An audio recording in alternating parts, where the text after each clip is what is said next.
69 ఉద్యమాన్ని ఇనుపకాలతో తొక్కింది ఇందిరమ్మ రాజ్యం.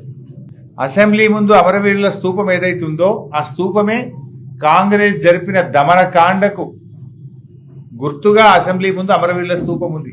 ఆ స్తూపం కింద బుల్లెట్లుంటాయి. 1969 ఉద్యమంలో 369 మందిని కాంగ్రెస్ పార్టీ కాల్చి చంపితే ఆ కాంగ్రెస్ యొక్క దమనకాండ, కాంగ్రెస్ పొట్టన పెట్టుకున్న 369 మందికి సూచికగానే ఇవాళ అసెంబ్లీ ముందు అమరవీరుల స్తూపం ఉన్నది. జై తెలంగాణ అన్న పాపానికి, నేరానికి, అదొక నేరం కింద 369 మందిని కాల్చి చంపింది కాంగ్రెస్ పార్టీ కాదా?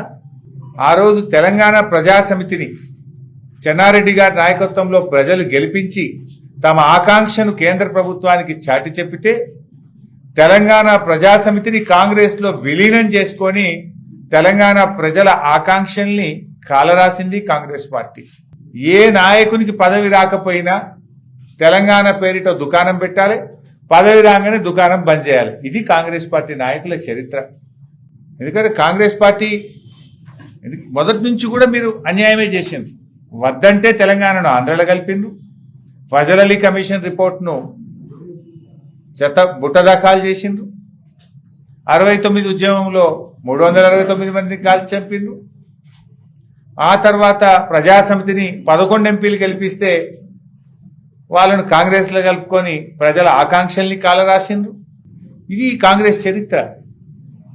2001లో కేసీఆర్ గారు పార్టీ పెట్టకపోతే, కేసీఆర్ పోరాడకపోతే అసలు తెలంగాణ మాటే లేదు కదా. 2001లో కేసీఆర్ పార్టీ పెట్టక ముందు తెలంగాణ శాసనసభలో, ఆంధ్రప్రదేశ్ శాసనసభలో తెలంగాణ పదం నిషేధించిండ్రు.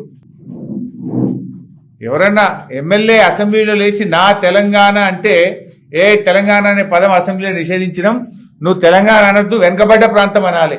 ఇది నాటి పరిస్థితి. ఎవరు దీనికి కారణం?